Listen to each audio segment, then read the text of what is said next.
Hello students, good morning to all of you. UPPCS के मुख्य परीक्षा के अंतर्गत सामान्य हिंदी की क्लास में आप सभी का हार्दिक स्वागत और अभिनंदन करता हूं। सामान्य हिंदी के अंतर्गत हम व्याकरणिक पोर्शन, वाक्य में प्रयोग, मुहावरे और लोकोक्तियों के वाक्य में प्रयोग और उनके अर्थ को देख रहे थे। तो इसी कड़ी में हम आज वर्ष 2018 के प्रश्न पत्र को हमने उठाया है और उसमें से 10 मुहावरा और लोकोक्तियों को निकाला है। और ये अंतिम क्लास होने वाली है मुहावरे और लोकोक्तियों की। इस नेक्स्ट क्लास में हम शासकीय पत्र लेखन की शुरुआत करेंगे, जिसमें हम आप लोगों को विस्तार से बताएंगे। तो आइए हम अपनी क्लास की स्टार्ट करते हैं। मुहावरे और वाक्य में प्रयोग की। कोल्हू का बैल, पहला कहता है कोल्हू का बैल, यानी कि थकान रहित श्रम करना। थकान रहित श्रम करना। इसका वाक्य में प्रयोग आप बना सकते हैं कि जो घर की माँ होती हैं वो पूरे दिन भर, न केवल पूरे दिन बल्कि रात में भी वे कोल्हू के बैल की तरह काम करती हैं। ये आप लोग अपने हिसाब से आप बना सकते हैं, आपको बना देना है वाक्य में प्रयोग। फिर उसके बाद इसी में नेक्स्ट बात करते हैं गूलर का फूल। गूलर का फूल जो होता है उसका अर्थ होगा बहुत दुर्लभ। बहुत दुर्लभ। आप इसका वाक्य में प्रयोग बना सकते हैं इस प्रकार से कि इस जमाने में जो सच्चा मित्र है वो मिलना गूलर के फूल के समान है। इस जमाने में या इस कलयुग में सच्चा मित्र मिलना वह गूलर के समान है। आप इस प्रकार से आप वाक्य में प्रयोग बना सकते हैं।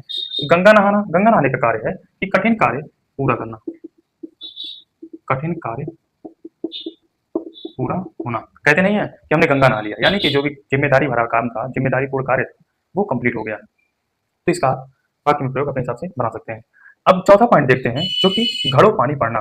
घड़ों पानी पड़ना का मतलब है शर्मिंदा होना। क्या होना? शर्मिंदा होना या लज्जित होना।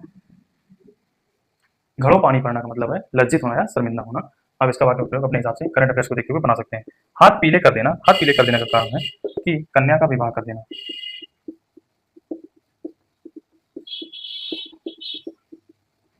पुराने जमाने में हमारे दादे परदादे बोलते थे कि इसका हाथ पीला कर दो, यानी कि इसका विवाह कर दो। तो आप इसका वाक्य में प्रयोग बना सकते हैं।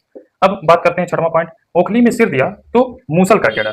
जब बड़ा जोखिम उठा ही लिया है, जब इसका अर्थ होगा जब बड़ा जोखिम उठा ही लिया तो छोटे मायने नहीं रखते। छोटे मायने नहीं रखते। तो हम इसका रिवीजन करते हैं। कोल्हू का बैल होना यानी कि थकान रहित श्रम करना। दूसरा गूलर का फूल यानी कि बहुत ही दुर्लभ। फिर तीसरा बात करते हैं गंगा नहाना यानी कि कठिन कार्य पूरा होना। चौथा बात करते हैं घड़ों पानी पड़ना, शर्मिंदा होना या लज्जित होना। हाथ पीले कर देना यानी कि कन्या का विवाह कर देना। छठवां बात करते हैं ओखली में सिर दिया तो मूसल का चढ़ा, यानी कि जब बड़ा ही जोखिम उठा ही लिया है तो छोटे मायने नहीं रखते हैं। आप की बात करेंगे कि काठ की हांडी एक ही बार चढ़ती है। काठ की हांडी एक ही बार चढ़ती है, यानी कि जो धोखा होता है या छल कपट होता है वो हमेशा नहीं हो पाता। जो धोखा होता है या छल कपट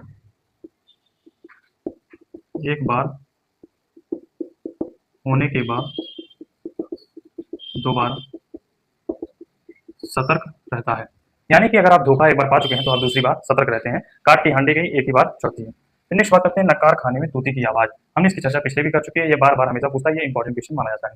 नकार खाने में तूती की आवाज यानी कि बड़े समूह में छोटी की बातों को नजरअंदाज कर देना, छोटे की बात को। नौ बताते हैं रस्सी जल गई पर ऐठन ना गई, यानी कि दुर्दशा होने पर भी अहंकार न जाना। दुर्दशा होने पर भी अहंकार न जाना। हींग लगे ना फिटकरी रंग भी चोखा होए। इसका तात्पर्य है कि बिना परिश्रम के ही अच्छे परिणाम प्राप्त हो जाना। हींग लगे ना फिटकरी, ना तो हींग लग रहा है ना फिटकरी लग रहा है, रंग भी चोखा होए, यानी कि इसका तात्पर्य है कि बिना परिश्रम किए, बिना प्रयास किए अच्छे परिणाम प्राप्त हो जाना, यह इसका अर्थ निकल कर आता है। बिना परिश्रम या प्रयास किए अच्छा परिणाम प्राप्त होना, ये हो जाएगा हींग लगे ना फिटकरी रंग भी चोखा होए। तो हम रिवीजन करते हैं।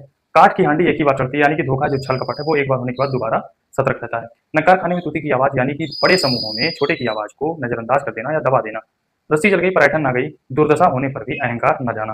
हींग लगे ना फिटकरी रंग भी चोखा होए, यानी कि बिना परिश्रम किए या बिना कोई प्रयास किए परिणाम प्राप्त होना, अच्छे परिणाम प्राप्त होना। तो आई होप फ्रेंड्स आप लोगों को ये समझ में आया होगा। आप लोग इसको लाइक कीजिए, शेयर कीजिए, कमेंट कीजिए। तब तक के लिए जय हिंद, जय भारत। मिलते हैं नेक्स्ट क्लास में नेक्स्ट टॉपिक के साथ, पत्र लेखन के साथ आप लोगों की शुरुआत की जाएगी।